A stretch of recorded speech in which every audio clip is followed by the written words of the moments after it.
This is MediaPipe to Blender in action. What you see is happening in real time right in front of me. We can push it even further with Geometry Node Escape and control the camera shift, achieving this super cool parallax effect. Choose the face model and enable Flip X. Then start the client and launch MediaPipe to Blender inside Blender. You should immediately see the FaceMesh moving in real time in the 3D viewport. First of all, the face is placed at a plausible 8, but I want to center it, so I reset it to 0. What I want to achieve is moving the 3D camera based on the face position. Let's choose a point between the eyes. To find which vertex it is, go to Edit mode and enable Overlay Indices. Our number is 168. Now go back in Object mode and you can see your mesh back to live.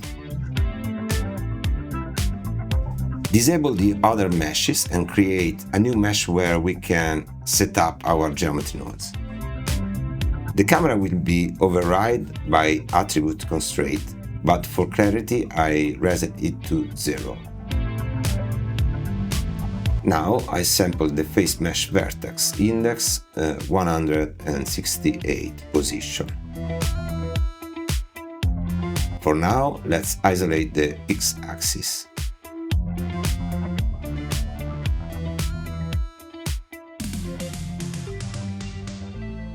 Then we create the attribute that will move the camera, a 4x4 matrix, stored on the face. We need a couple of matrix nodes to control the 3D camera. Next, I select the camera and add the geometry node's attribute constraint. I connect it to the plane object that holds the attribute and rename it camera control.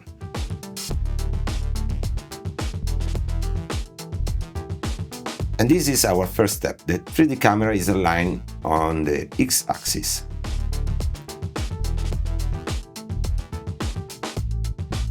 I rotate the camera 90 degrees on the x-axis using combine transform, then push it back with another combine transform.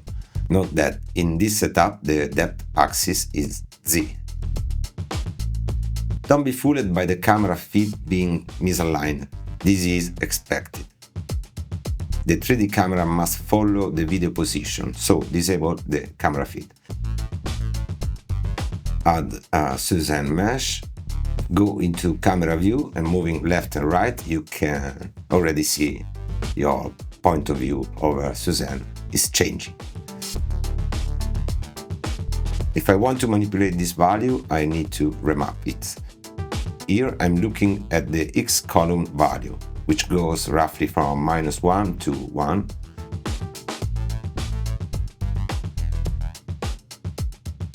And I create a value to easily scale this range.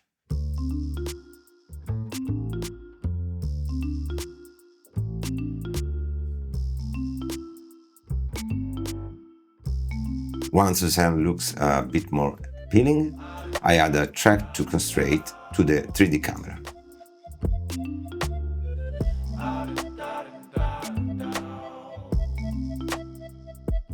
Now, by moving my head left and right, I start seeing my final effect. I can amplify it here.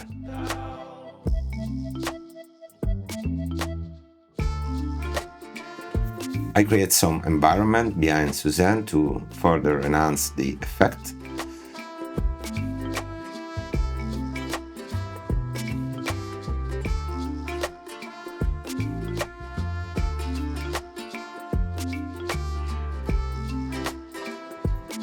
I accidentally delayed the track to constraint, so I recreate it and the effect is back.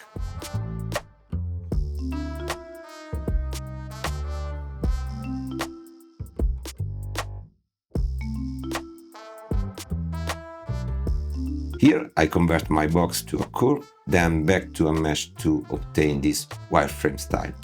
And here we are, the effect on the x-axis is ready. Now I clean things up a bit and duplicate this node to get vertical movement.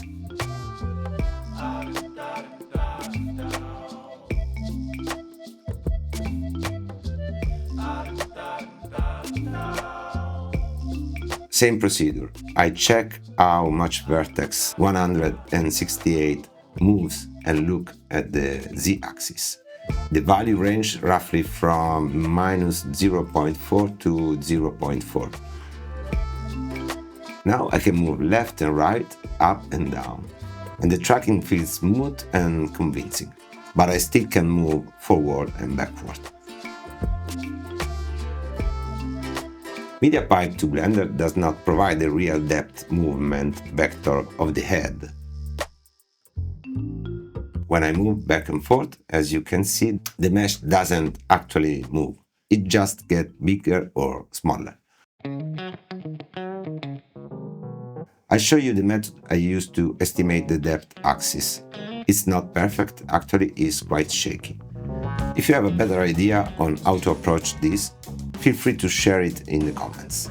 I use attribute statistic standard deviation. Once again, I remap the value.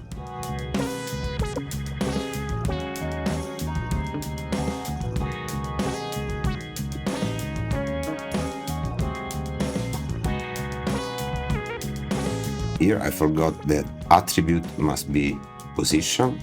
By tweaking the value, I find the right range.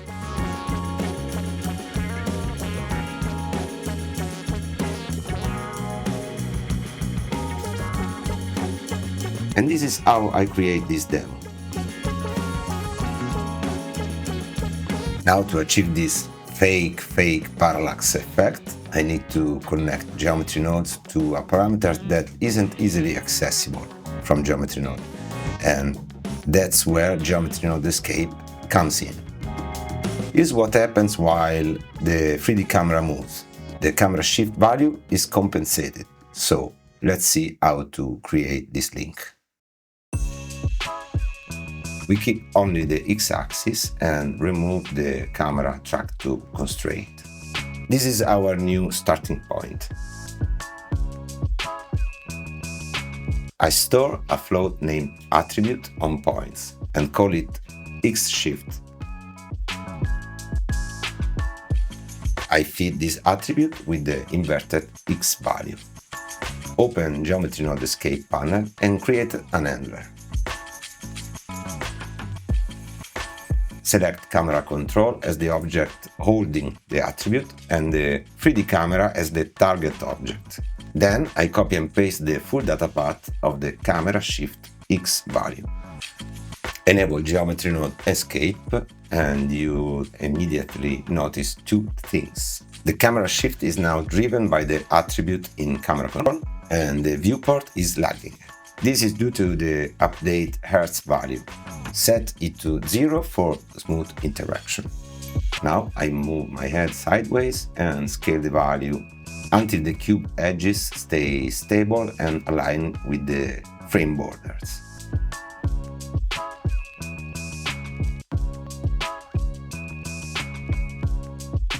For the y-axis shift, just create another attribute and another handler and connect it to the 3D camera.